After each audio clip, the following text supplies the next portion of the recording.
Oh, yeah. Fired up here on a Monday. Welcome into the lunch break. December 30th, the second to last show of 2024. KDUS AM 1060. We've got you till 12:30 here today before we pass it off to the smooth vocals of Jeff Munn, ASU women's basketball. That starts at 12:30, so a 90-minute version of the lunch break. We are going to waste little time because there's some Suns to talk about. There's some Cardinals to talk about. There's some Diamondbacks to talk about. So we're going to spin the big wheel, and we're going to see where the wheel lands because any of these teams, any of these stories could be our daily special. So where is the wheel going to land? Time for our top story of the day. It's the Daily Special. Yeah, I rigged the wheel. We're talking baseball to start the show. I'll get angry about the Suns. I'll get angry about the Cardinals here in a little bit. We are going to start with what is clearly the biggest story because over the weekend, the Diamondbacks handed out their largest contract in free agent history. It originally was Zach Greinke's $206.5 million deal that was handed out a few years ago. That has now been beaten because Corbin Burnes is going to be atop the Diamondbacks rotation in 2025, a 6-year, $210 million deal. The Diamondbacks land the top free agent starting pitcher. It was Juan Soto on the hitting side. It is Corbin Burnes on the pitching side. And the Diamondbacks do something that, let's face it, nobody thought was in the cards. Nobody thought it was on the table. Nobody thought that the Diamondbacks would go $200+ million for Corbin Burnes. We wondered aloud in the lead up to Christian Walker ultimately signing with the Houston Astros, would the Diamondbacks be willing to venture to a place that they've only ventured to one place before, a free agent contract over $100 million? Would they go to a place that Mike Hazen, as general manager, had never gone to before? Before this contract to Corbin Burnes, the most money Mike Hazen had given out to a free agent as the general manager of the Arizona Diamondbacks was to Madison Bumgarner, the $85 million. And then Eduardo Rodriguez is $80 million last year. That's it. That was the limit for Mike Hazen in terms of free agent contracts that he's handed out. Again, the Corbin Carroll contract extension, you put that to the side. Free agent acquisitions, this team only one time in franchise history, not once under Mike Hazen did they break through the $100 million mark. So we said, would it be worth it to do it for Christian Walker? Is that the player that you would be willing to do that for? Well, the Diamondbacks said no there. And they were able to pull off a coup because this is the player that you do this for. And I know there's a bunch of deferred money in here. I know there's an opt-out after 2 seasons. I know that the likelihood that Corbin Burnes sees this contract out for the Arizona Diamondbacks is less than 50%, at least as we sit here today. But this is a signing. This is a move that should let you today, this week, around the office, with friends. I'm sure most of you out there know somebody, whether it's a family member, whether it's a friend, whether it's somebody that you work with, a coworker, somebody that you interact with on a pretty regular basis is a Dodgers fan. This week, puff your chest out because you made a move, Diamondbacks fans. Your team made a move to try to go toe-to-toe with the Dodgers, with the Padres, with the Giants, to not just be in the mix in the National League playoff race. They made a move by agreeing to this deal, by agreeing to this deferred money, for right now having their biggest payroll in the history of the franchise because they want to make a play for the division. They want to increase from 89 wins a year ago. They want to be in the 90s, and they want to mix it up with the Dodgers, the Giants, the Padres late in the season. That's what this move is. So puff your chest out today because Mike Hazen, Ken Kendrick, who greenlit the deal, and the Arizona Diamondbacks pulled off a coup this weekend. Mike Hazen chose to spend the big money, chose to go over budget, although we'll see where the ultimate number ends up because you brought a pitcher in. I think there's at least one pitcher out the door. We will discuss that at length here throughout the week here on the program. This is where Mike Hazen chose to spend his money. He chose to go into the run prevention bucket. Not run creation, although they did get Josh Naylor to replace Christian Walker, but run prevention. Okay, Dodgers, you have Mookie Betts and Shohei Ohtani and Freddie Freeman, and you've brought back Teoscar Hernandez, and you signed Michael Conforto, and you have a really good offense. Okay, that's great. We can't play on that level with you. We can't spend the type of money that you spent on Shohei Ohtani. We were never going to be in the market for Juan Soto. We can't spend what you spent to trade for and then extend Mookie Betts. We can't also then, on top of that, add Freddie Freeman. We can't run payrolls like you can run. What we can do is develop starting pitching, have pitching in-house, and make a big splash to get the top free agent pitcher. We're going to go toe-to-toe to you. We know we're not going to be able to compete with you offensively, especially after losing Christian Walker, especially after losing Jock Peterson. But guess what? While we may take a step back offensively, we are going to take a step forward in run prevention. We are going to have one of the best rotations in the National League because as we sit here right now, everybody, Corbin Burnes, Zach Gallen, Merrill Kelly, Brennan Pfaadt, that's the top four of your rotation. Those are the four guys that you would be going to battle with in the postseason. Now, throughout the year, you're going to have other guys. You're going to have your Ryan Nelsons, your Jordan Montgomerys that are going to fill in that fifth spot. The Eduardo Rodriguez's of the world, they're going to rotate through that fifth spot. I get it. You're 7, 8 deep. And again, one of those guys is going out the door. Somebody's moving. But you have decided that we are going to lean into having one of the best starting rotations in not just the National League, but in baseball. And this deal fell into Mike Hazen and the Diamondbacks' laps. Advantageous for them. Corbin Burnes lives here in Arizona, just had twins. The taxes are different here. A lot of different factors that led Corbin Burnes to saying, you know what? I'll take a deal for this kind of money, put some opt-outs in there, and at least for the next 2 years, I can be home. I can be around my wife and my newborn twins. I can be near my family. This is where spring training is. I don't have to relocate in this trying times. And at least for the next 2 years, I found some stability in my life while also having a $35 million AAV. And yes, there's some deferred money as a part of this deal, but it was a win-win for both sides. Corbin Burnes can say, I got $200+ million in free agency. He gets some opt-outs, so if he continues to pitch well, he can hit the market again at, 32, 33 years old and cash in again. And then Diamondbacks get the best free agent starting pitcher to add to their rotation. So win-win for both sides. It is a coup for Mike Hazen, and you love this pivot. We said after Christian Walker walked out the door, at least give them the opportunity to show us what the pivot is. The pivot was acquiring a first baseman who has similar power, is 7 years younger, and costs $8 million less in Josh Naylor.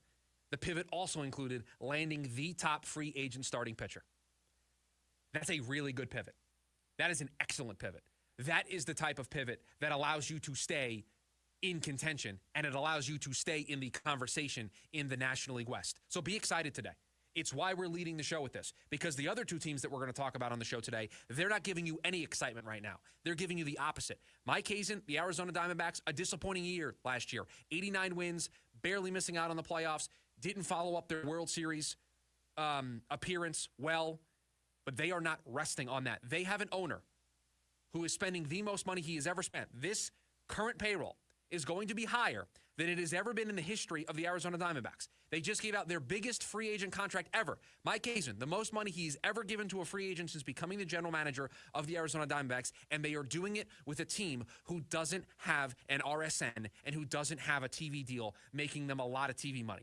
Why do you think the Mets can go out and spend a ton of money on Juan Soto? Because they have a TV partner in SNY that pays them a lot of money, and they have an owner who is willing to tap into his own pockets. The Dodgers, an incredible TV network, an incredible TV deal that pays them a lot of money. Owners that are willing to go into their pockets. The Diamondbacks do not have that deep, rich TV money that they can tap into, and they have an owner who, if we're just comparing net worths, isn't on the level of the Dodgers, of the Mets, of the Yankees. Yet this move, they play on the same level as all of those teams.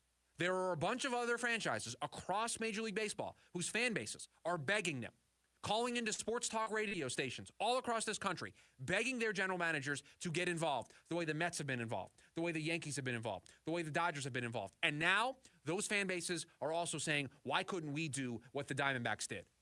Be excited today. Be excited at what the Diamondbacks did, because it's different than the approach that maybe we thought, because the market changed and an opportunity presented itself. And this is very similar, although I think a lot better. It is very similar to what we saw this team do in spring when Jordan Montgomery was just all of a sudden available. They struck when the iron was hot. They struck when an opportunity presented itself. And that's exactly what they did here with Corbin Burnes to add to the front end of their rotation. Now, again, There's a Zach Allen conversation to be had here. There's a Jordan Montgomery conversation to be had here. There's a Ryan Nelson conversation to be had here. Trading one of those three guys to free up money, to free up room in the rotation, all of them have different pros and cons. I'm sure we will get into that. We've got 4 shows this week. We're off on Wednesday. It's an abridged version of the show today. We've got a lot to catch up on. We've got Suns to discuss. We've got Cardinals to get into. So we will do that conversation of which one makes the most sense to move. But one of those guys is moving, more than likely. But if this team does go into the year with the top 4 of their rotation, being Corbin Burnes, Zach Allen, Merrill Kelly, Brennan Pfaadt, get excited because you have the pitching to be able to hang in the National League West. You have the pitching to be able to compete for the division. And every night you are going to go to the mound with a starter who gives you a really good chance to win. And that was the thing that plagued this team. Despite the investment that they made last offseason, Jordan Montgomery, Eduardo Rodriguez, despite all that investment, there was a lot of the season that was lost to guys not being available, Eduardo Rodriguez not being around for the first half of the season, Jordan Montgomery not finding himself, Zach Allen hurt, Merrill Kelly lost. They didn't have consistent, reliable starting pitching. If they walk into opening day with the 4 names that I just mentioned, oh boy, look out. Because a team that won 89 games despite all of those problems with their starting pitching are going to be in a much better place. So yeah, get excited. Puff out your chest today because the Diamondbacks pulled off a coup. They landed the top, more than Max Fried, more than Blake Snell. Corbin Burnes was the top pitcher in this free agency class, and the Diamondbacks landed the big fish this weekend. So credit all across the board. Coming up on the other side, we are 31 games into the season. And if you pull up your fancy smartphone or your fancy computer, or even if you go old school and read the newspaper, the Phoenix Suns are in the outside looking in of the playoffs. We'll get into that next here on the lunch break. KDUS AM 1060.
Welcome back into the program, the lunch break. We've got you till 12:30 here today. If you want to join the conversation, want to get anything off your chest, the Suns, the Diamondbacks, the Cardinals, whatever it may be, the phone number for you to join us, 480-864-1060. And you can also catch us on the live stream on YouTube, KDUS AM 1060 over there.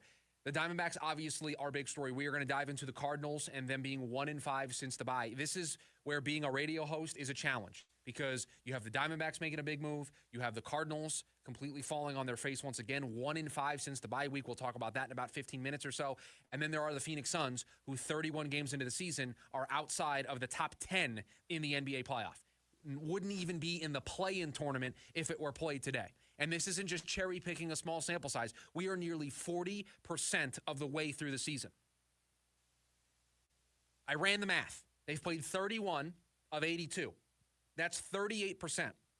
We are nearly 40% through the season. And the Phoenix Suns are not a playoff team as we sit here today. You want to understand how dire things have gotten for the Phoenix Suns? And why the alarm bells should be going off, why it is time to panic? Their playoff odds before the season started, according to ESPN, 62.5%. You know what they are today as we're sitting here?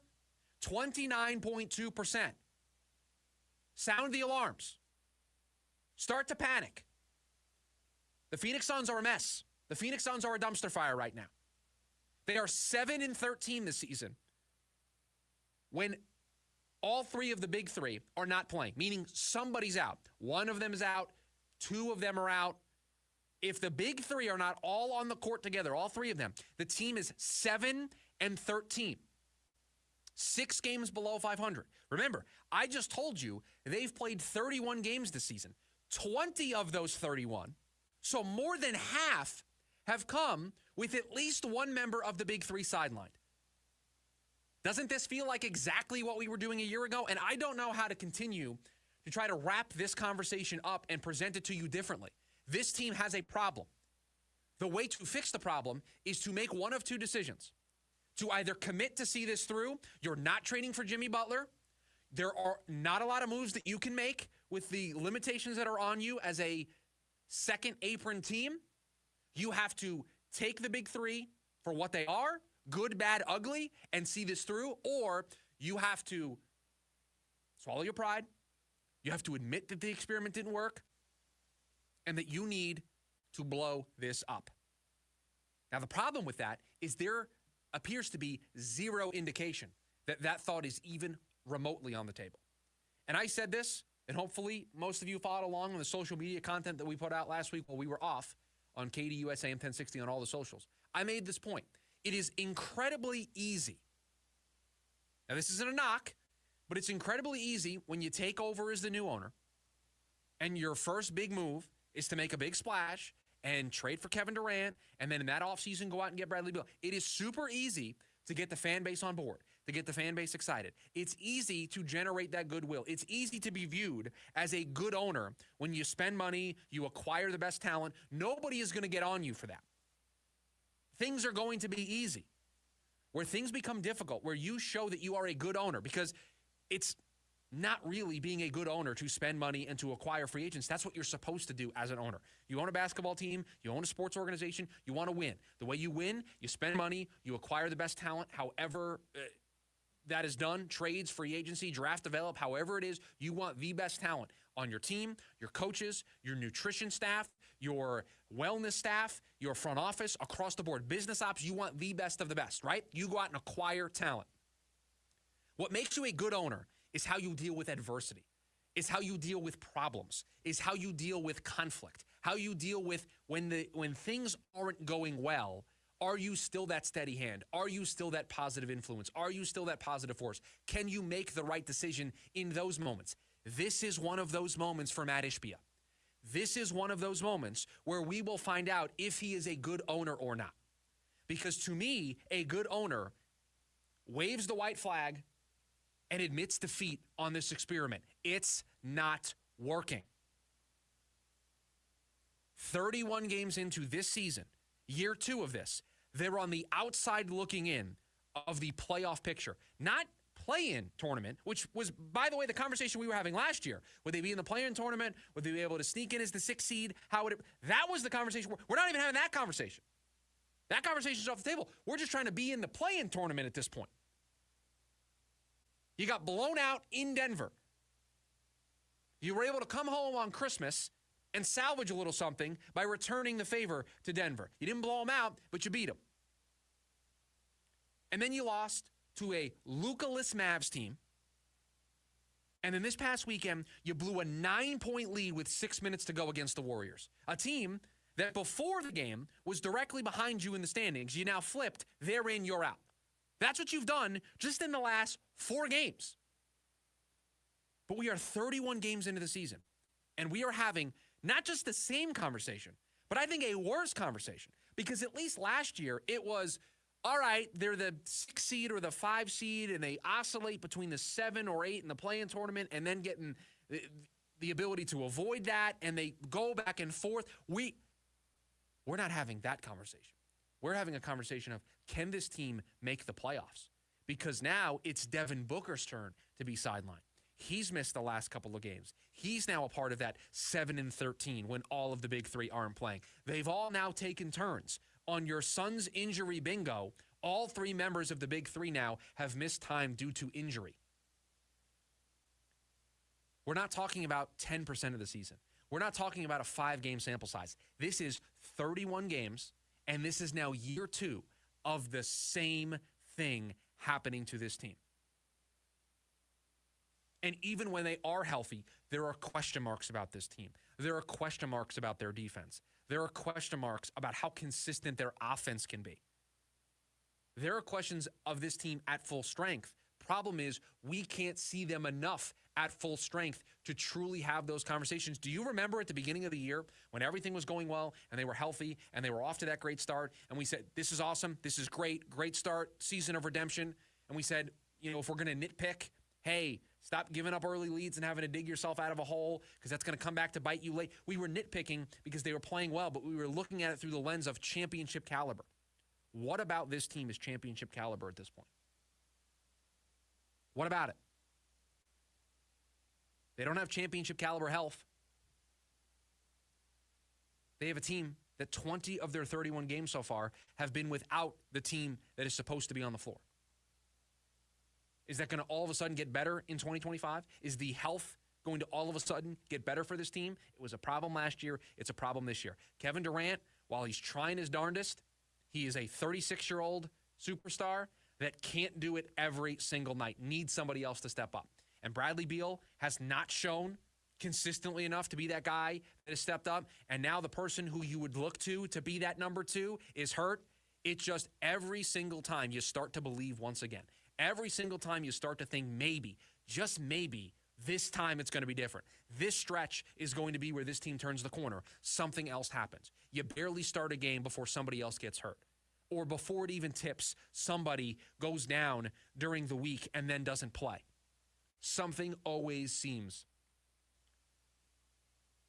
to knock this team off course, off track. And so we made the proclamation, it was now 2 weeks ago. This team, first-round exit in the playoffs. Right now, they wouldn't even have the opportunity to be a first-round exit in the playoffs. And I can't tell you a fancy way for them to fix this. You want me to say just get healthy? The Heat have come out and said they're not trading Jimmy Butler.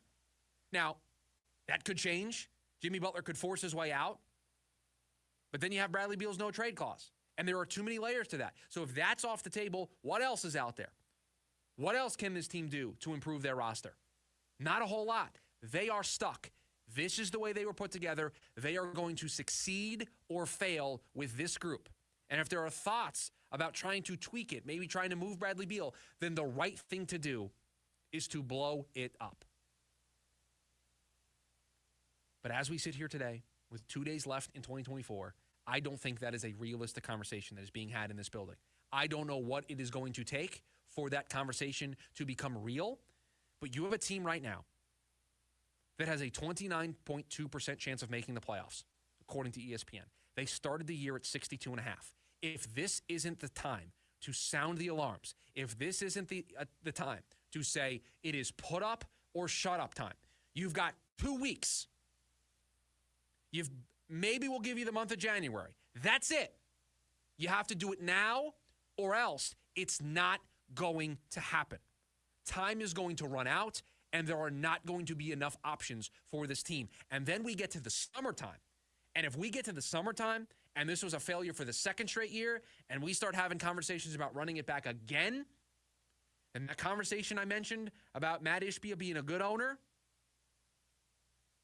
again, it's easy to be a good owner when you make the big moves, you make the big splashes, you make the big trades, you spend a lot of money. It's hard to be a good owner and make the right decisions for the long-term future of your franchise while taking a little bit of short-term pain. And that is the collision course we are on right now. I just can't see it any other way with the way that this team plays. Coming up on the other side, they are 1-5 since the bye because, we've just been negative about the Suns. We might as well just pile on and be negative about the Cardinals as well. 1-5 since the bye. What happened to the Arizona Cardinals? That's next on the lunch break. KDUS AM 1060.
Make sure you also download the KDUSAM 1060 app so you can take the station with you on the go.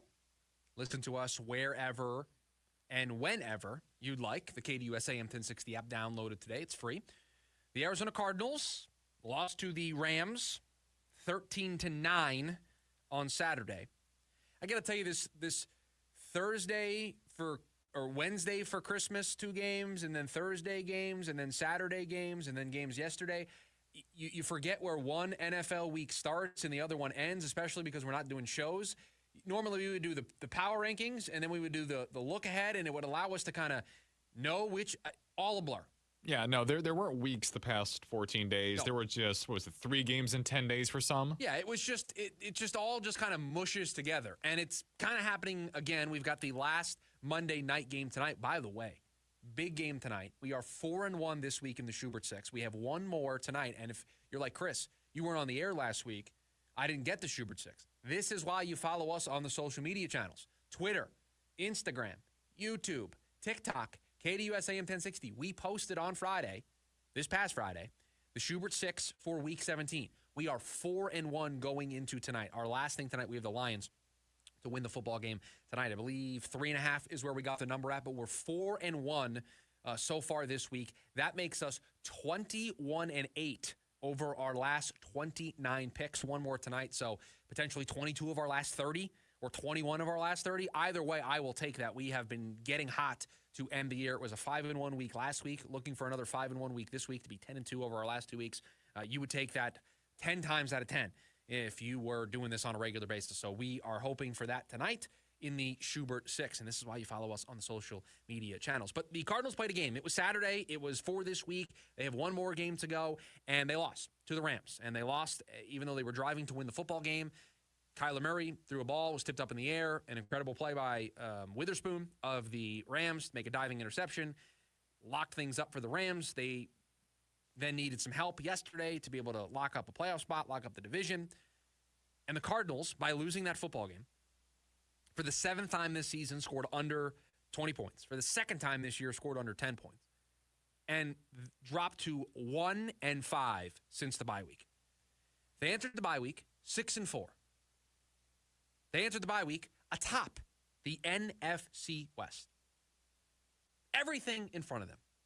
All the control in the world right there in their hands. Division, home playoff game, huge jump in year 2 under Jonathan Gannon, Kyler Murray taking steps forward. Things were just so good going into that bye week. And since then, they have been oh so bad. 1-5. That's unacceptable. Missing the playoffs, I could maybe tolerate that if another team just got hot and you played your best, you dropped a couple, but the other teams, Seattle, the Rams, just got hot, kind of like the way the Rams are right now. Again, the Rams, a team I do not want to face in the postseason. I would not want to draw that team in the playoffs right now if I was anybody in the NFC. They feel like they're going to play spoiler to one of the big three, that being Detroit, Minnesota, Philadelphia. They feel like they're going to be a spoiler for one of those 3 teams. I can tolerate that. I can't tolerate the wheels completely falling off the cart. And that's what's happened to the Cardinals the last 6 weeks. 1-5. Blew a lead in New England. And by the way, your one win in that stretch, your one win in these 6 games is against the New England Patriots, who, by the way, with a loss on Sunday, this Sunday, would have the number 1 pick in the NFL draft. And for those of you who are watching on YouTube, this is a shout to you. I've got my Reese's Senior Bowl hat on because it is draft season here on this program for the Arizona Cardinals. It has been draft season from the moment they got themselves officially eliminated after losing to the Panthers in overtime. We didn't get a chance to yell about that too much here on the show.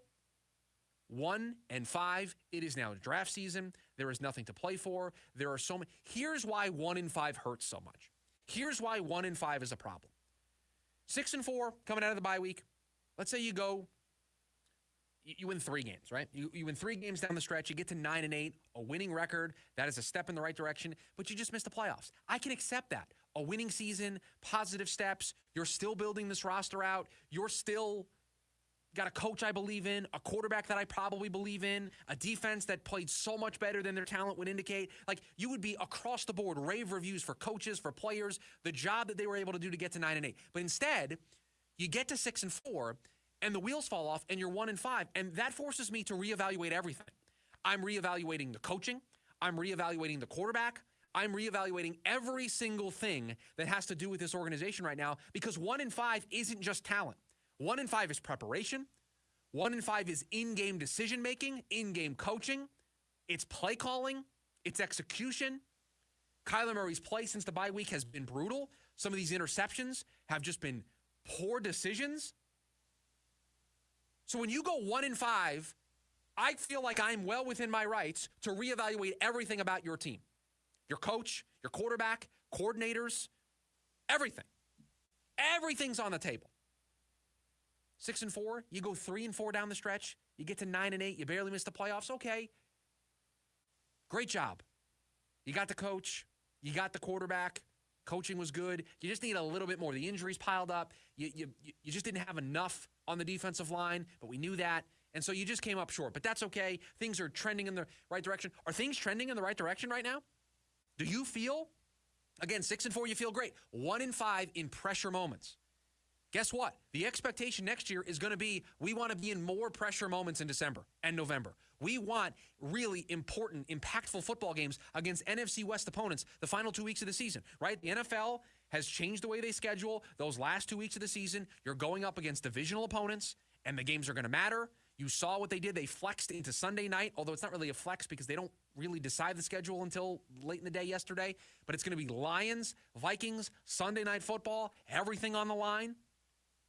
That's what the NFL wants. They want big-time divisional matchups the last 2 weeks of the season that mean everything. Well, guess what? We want the Arizona Cardinals to be playing those meaningful December football games against divisional opponents. And yet I have a quarterback who we're now talking about who has an abysmal record in December and January and has an abysmal record against teams in the NFC West. So, yeah, when you go 1-5 in those pressure-packed moments, I think it opens the door for us to have this conversation today.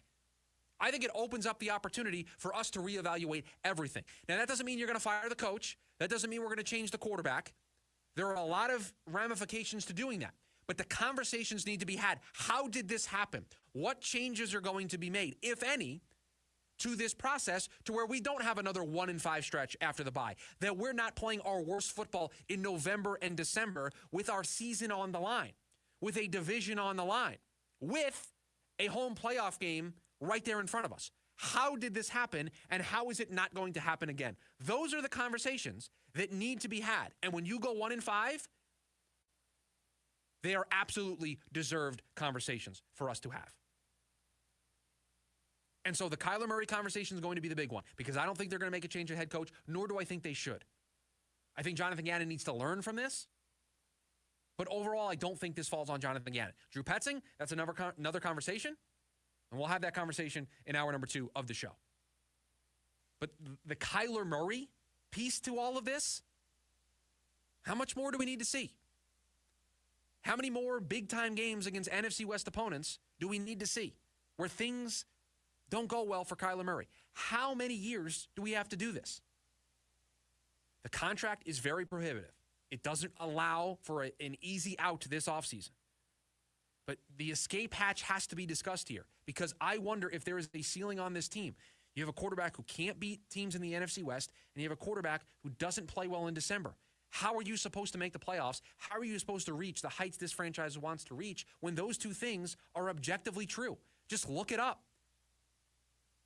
That Panthers game is supposed to be a huge game, and they came up small in the first half of that game. They were able to battle back into it, and they were able to make it competitive and force it into overtime, but it should have never been that.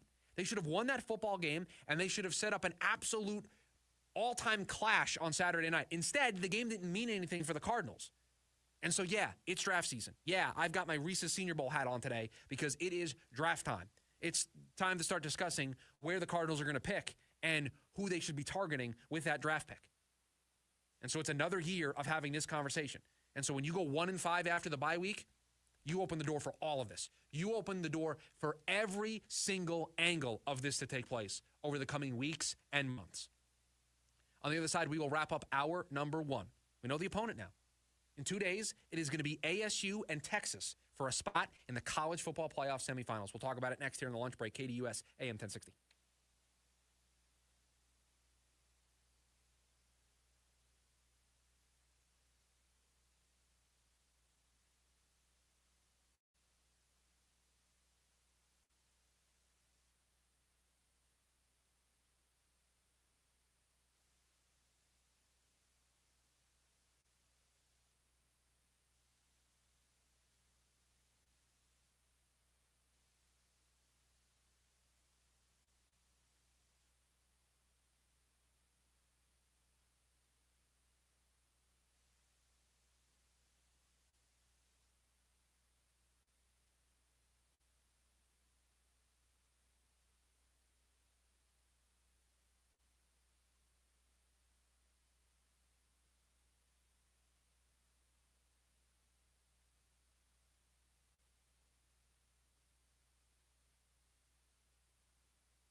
Welcome back to the program.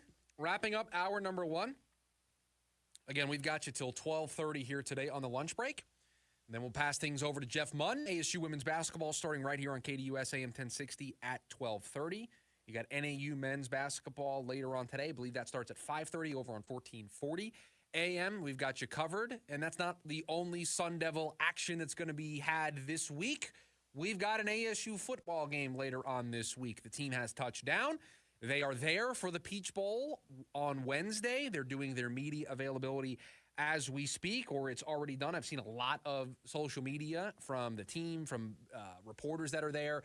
It is full go for the Peach Bowl, and we know that it is going to be ASU against Texas in the Peach Bowl with a spot in the college football playoff semifinals on the line. And I mean, I've got my Sun Devil shoes on today. I've got the Sun Devil pullover on today. I am ready to go. It has been, it's been both a pro and a con to winning the Big 12, getting the first round bye, and just sitting back. The pro is you had a chance to be healthy. You had a chance to practice and get yourself just right for this game. The con is it's been forever since we watched this team play, and so you just kind of have to get amped back up here today on the show, and we've got a couple of days until this game. We'll get into it more tomorrow, but it is going to be ASU against Texas, the matchup that I think everybody thought was going to take place once the bracket got revealed. The Texas would be able to blow past Clemson, and it would set up this duel. But let's face it, this is going to be an uphill battle for Arizona State. This is going to be a tough task. This is going to be, when you look at their schedule, when you look at all the teams that they've played, this is going to be the best team that they have played. That's going to be the best team that they've played. Texas. I know they played BYU. I know they played Kansas State. I know they played Iowa State. I know all the teams that they played down the stretch to go on this run to put themselves into the college football playoff. This is going to be the best team they are going to play. This is a team that almost won the SEC in their first year. This is a team that went toe-to-toe with Georgia.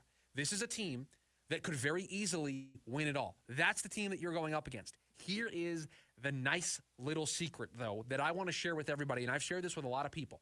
I just haven't shared it yet on the show. Despite it being an SEC Texas team, despite it being a Texas team that could very easily win it all, despite it being the best team that ASU has faced all season long, I think ASU can win the football game. There is a path for them to win this football game. Why? Because they have been playing impactful, meaningful football for the last month and a half. They are playing their best football right now. I do not worry about them being unprepared for this football game. The coaching staff will have this team prepared for this game. They will be ready to go for this game against Texas. Is it a tall task? Absolutely. You've got a bunch of guys on both sides of that ball for Texas that are going to be draft picks, that are going to be playing on Sundays, that are going to be making an impact across the board. You've got two quarterbacks, whether you're going to face Quinn Ewers, you're going to face Arch Manning, whatever Texas decides to do. You know they're going to probably throw both looks at you. You know that you're going to get really good quarterback play. You know that you're going to face highly talented skill players. Again, Texas almost won the SEC this past season. They're a good football team, but ASU is also a good football team. And when you play in the college football playoff, when you play in these types of environment, it all comes down to who can do the little things right, who can embrace the pressure, embrace the moment, embrace the anxiety, embrace the adversity, everything that comes with it. And I think ASU is poised in that regard. I think they are better prepared in that regard. Again, not taking anything away from Texas. And by the way, just because I think ASU can win the football game doesn't mean it's going to be my official pick when we do picks tomorrow for these games. And we're not going to be a part of the Schubert Six, but we're going to make picks for all the games that are taking place. We've got 4 games over the next 2 days. I'm still leaning Texas. But for all those out there who go, oh, this is a nice run, this is a great story, but this is where it ends, you might be right. But I think you are selling this team short. You are selling a team that shouldn't even be in this spot. You are selling a team that shouldn't have even been in the Big 12 championship game. You are selling a team that before the season was projected to finish last. So according to everybody, this conversation should never even be taking place. But here we are. So if all of that other stuff can happen, if all the other stuff that people said couldn't happen, that people didn't predict to happen, if all of that stuff couldn't happen, why can't this happen? Why is now where the run comes to an end? And it might. It might come to an end. Texas is a very good football team. But you know what? You are not wrong if you want to believe in this team.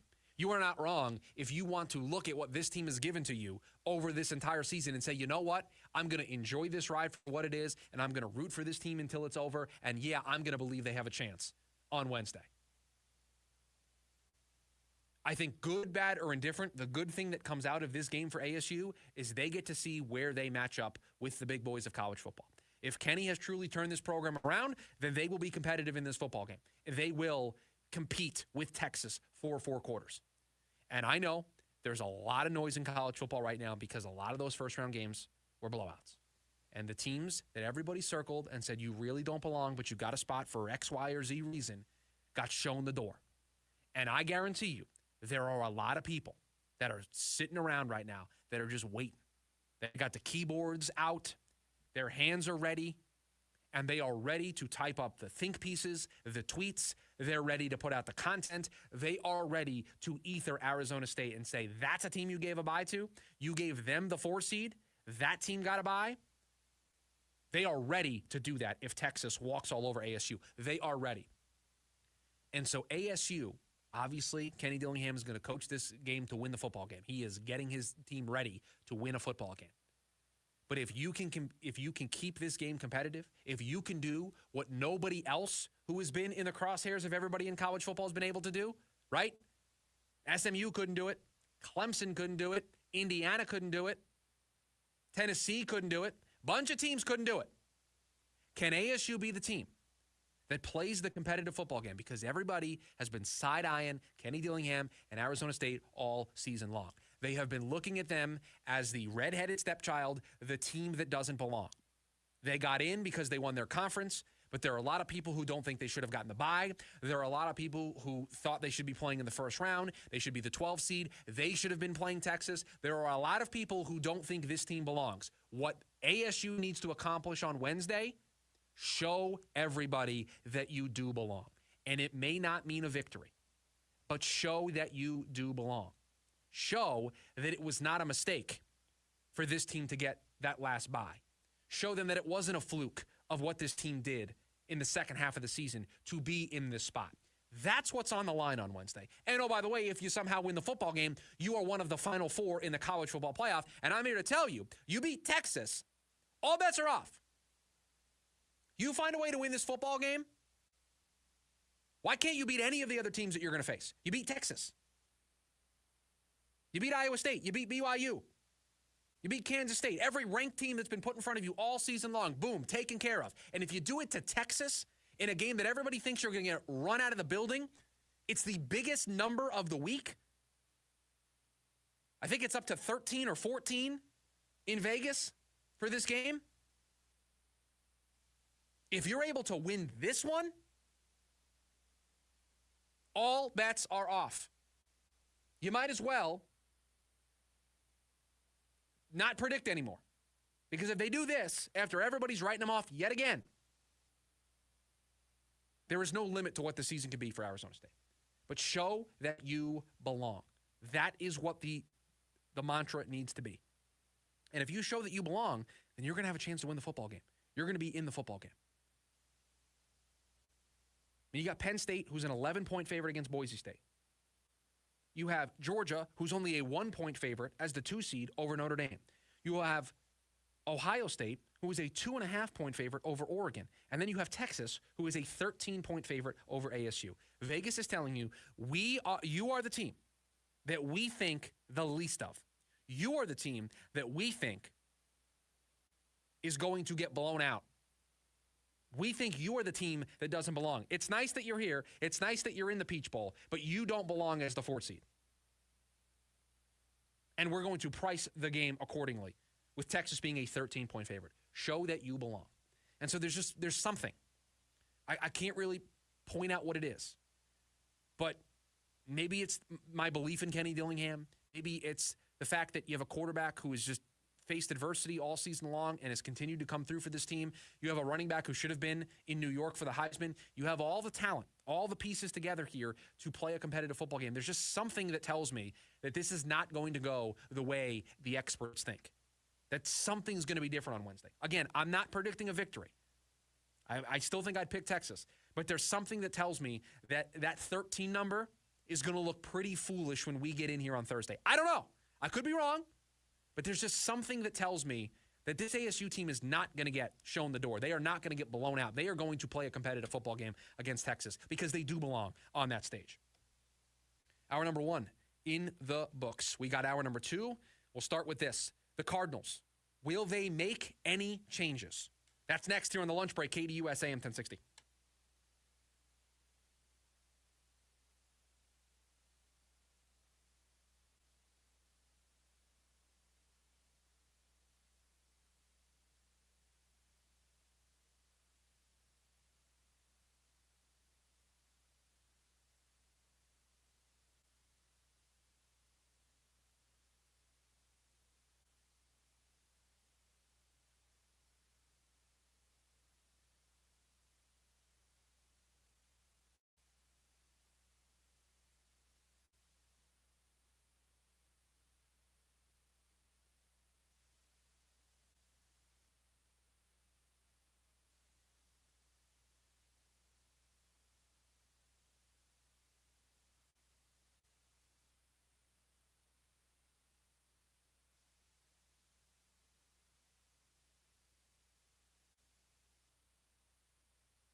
Hour number 2 of the program.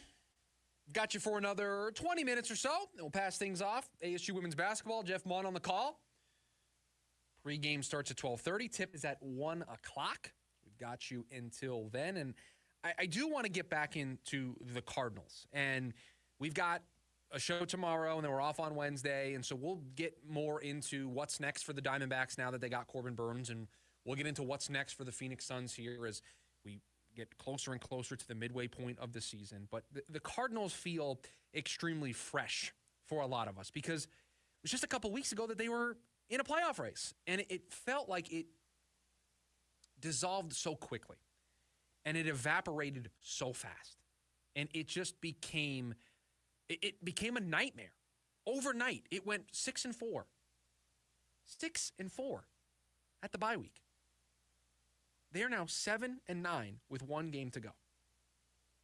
They will not have a winning record this season. They will not be playing in the postseason. They will not have taken advantage of a wide open NFC West this year that saw the 49ers not be able to get out of their own way, a Seattle team that was just begging somebody to take it from them, and the Rams being the pesky, veteran-laden group with just an experienced head coach and a quarterback who is just underrated and doesn't get enough love, and they're just there, and they just took all the blows early, and then they got hot, and they are playing some scary, scary football right now. The Cardinals missed on that opportunity, and there's no guarantee that next year the 49ers aren't going to come roaring back. There's no guarantee that the division is going to set up exactly the way that it did last year as an open opportunity for the Cardinals. In fact, you would bet on the opposite. You would bet on it being more of an uphill battle for the Cardinals to be playing meaningful football in December with the playoffs on the line.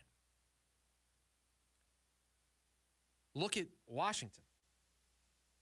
Out of things last year. They changed head coaches, they drafted the quarterback, and boom, 11 wins in the playoffs. That quickly, they turned it around because they have the coach and they have the quarterback. They check both of those boxes, and they win 11 football games. You don't accidentally win 11 football games. Philadelphia, Detroit, Minnesota's not going anywhere anytime soon. The Bucs are kind of locked into who they are with Baker, but they might be a double-digit win team by the time it's all said and done. Atlanta flirted with the division, flirted with a double-digit win season, with Kirk Cousins not playing very well for them, and then they turned it over to a rookie. Those teams are not going anywhere. Dallas isn't going anywhere. I didn't even mention Green Bay, and they're going to probably win 11 games or so and be the second or third wild card team. All of those teams are going to be around next season, or at least we're going to go into the season expecting those teams to be relevant.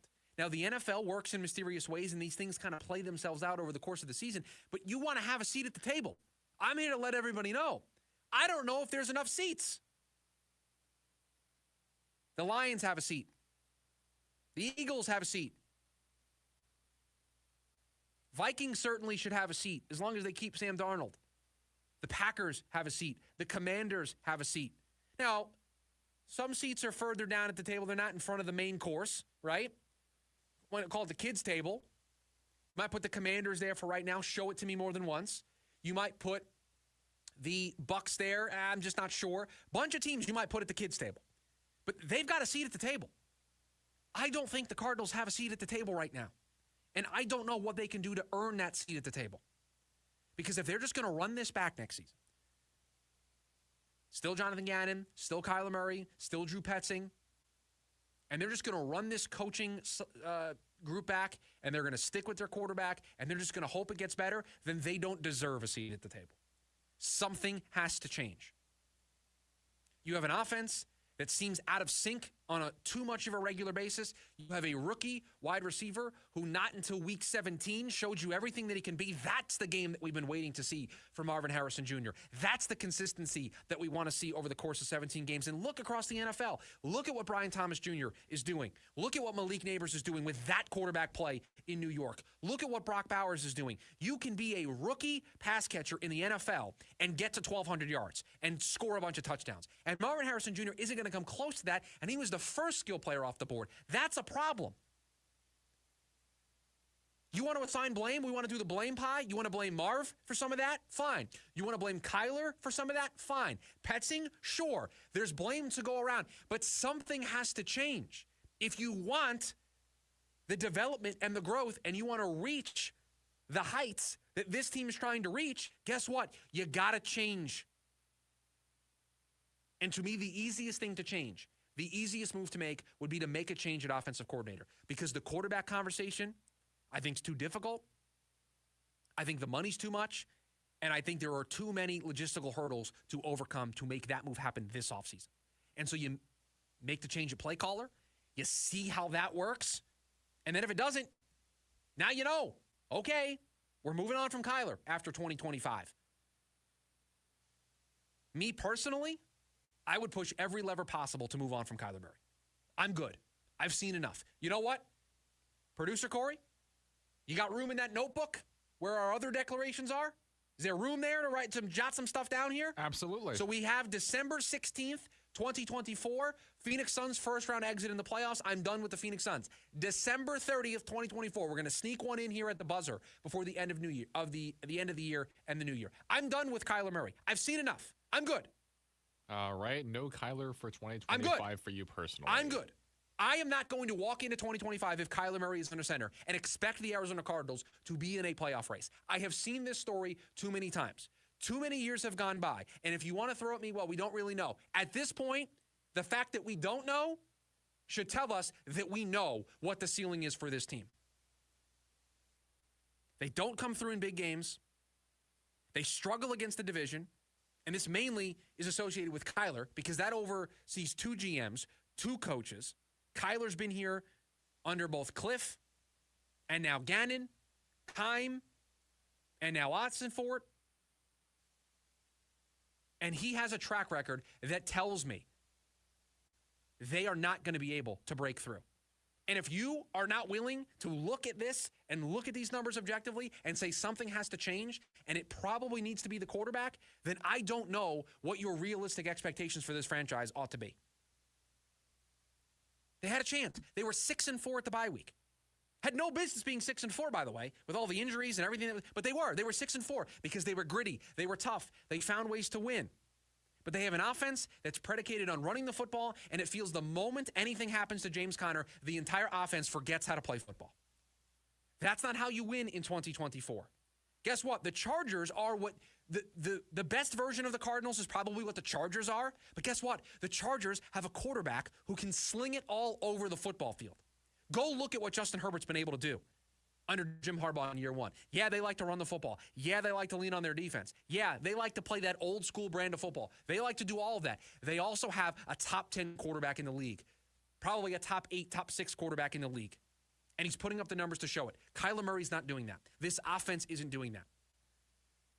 And so you can be that way. You can have that type of offensive structure, but you have to get the quarterback play. And down the stretch, when it mattered the most, they didn't have that type of quarterback play. And so change needs to come to the Arizona Cardinals because I'm not going to accept, and I know you're not going to accept it either. You're not going to accept this franchise running things back next year. Because why should we expect, maybe you sign T. Higgins, right? Maybe you go out and get another target on offense. You use your first-round draft pick, and you get a pass rusher, and you spend some free agency money because we know you got a ton of it, and you're able to rework it. But at the end of the day, you want to win in this league. Look at the teams that are in the playoffs. You want to win in this league, you need the quarterback play. And right now, December 30th, 2024, we are going on record, the Cardinals don't have the quarterback play. They don't have it. And until they admit that, and until they make the change, then this team's ceiling is what we saw this year. They might be able to do it in spite of their quarterback play, but when push comes to shove, and you got to beat the Rams, and you got to beat the 49ers, who are probably going to be better next year, and you got to beat the Seahawks, and you have to play all these good teams across the NFC, it just doesn't feel like they are going to be able to get over that hurdle. I need a timeout. I need a break. On the other side, we'll wrap up this edition of the Lunch Break. We normally do it in hour number 1 on a Monday. We're going to sneak it in here at the end. The NFL Rewind. Everything from the last week in the NFL. We will do it next here on the Lunch Break. KDUS AM 1060.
That's right. Back to wrap up this edition of the lunch break. We are handing things off here in about 10 minutes. Jeff Munn on the call of ASU women's basketball. Pre-game starts at 12:30.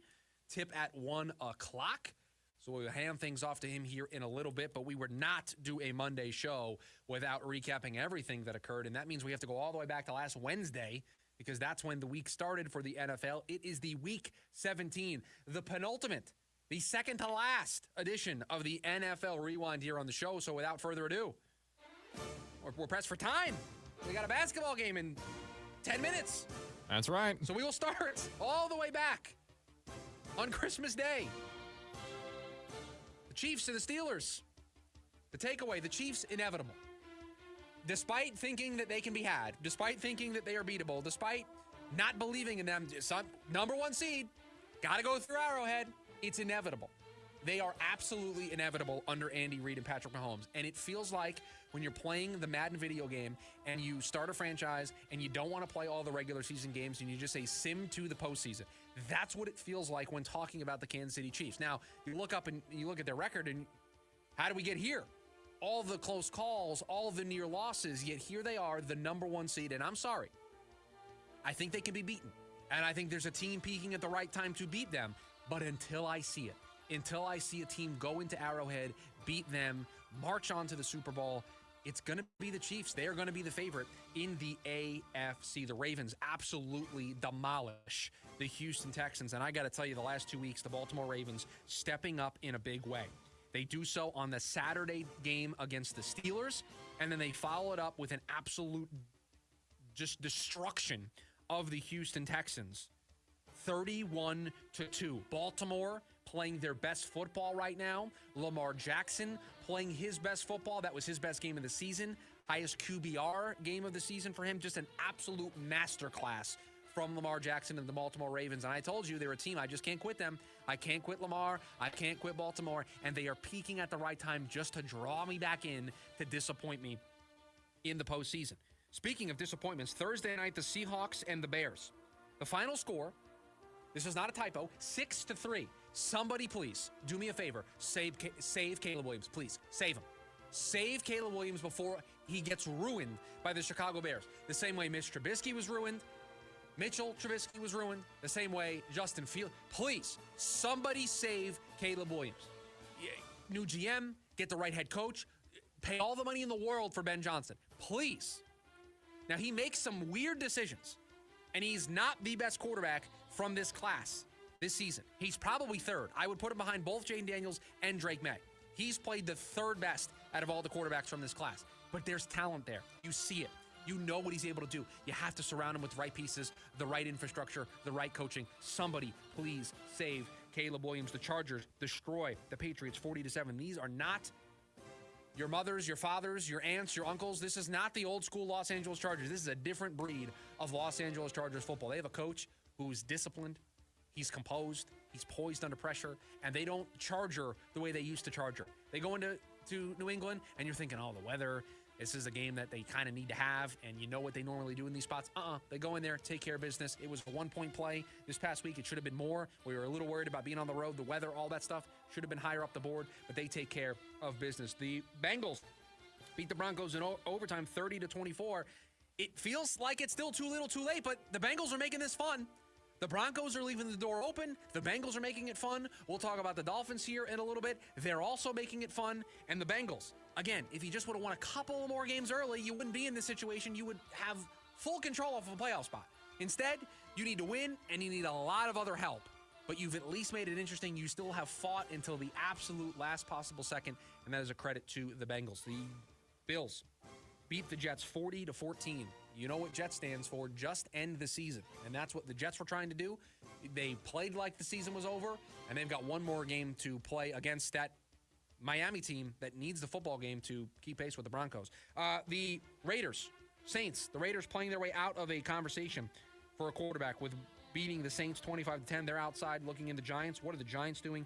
45-33. They beat the Colts. They take themselves out of one of the top two picks right now in the NFL draft, potentially playing their way out of the quarterback conversation. Eagles, Cowboys, Saquon, 2K. That's the takeaway there. Can he break the record? Those are the things we'll be keeping an eye on in Week 18. The Bucs beat the Panthers 48-14. A lot of lopsided blowouts this week in the NFL. You can see that some teams are on cruise control as the season is coming to an end. Baker Mayfield, 5 touchdowns. They're playing good football. They're going to get in. I think there's a ceiling on what they can do, but they're just playing good football. Titans, the Jags. That was a football game that was played. That's what I have for you. That's all I'm willing to offer you from that football game. They played football for 4 quarters. That's what happened. The Dolphins and the Browns, the Dolphins doing their part with their victory over the Browns 20-3, doing their part to make Week 18 a lot of fun. Vikings beat the Packers. A 13 or 14 win team is going to play a road playoff game. That's my takeaway from the Vikings beating the Packers. A 13 or 14 win team in the NFC is going to play a road playoff game. And then the Commanders beat the Falcons in overtime. The Commanders, 11 wins. They make the playoffs in their first year under Dan Quinn. Woof! We're good. Time to spare. We pass it off. Jeff Munn, ASU women's basketball up next. We appreciate you joining us here on the show. We will talk to you tomorrow. The lunch break, KDUS AM 1060. See ya!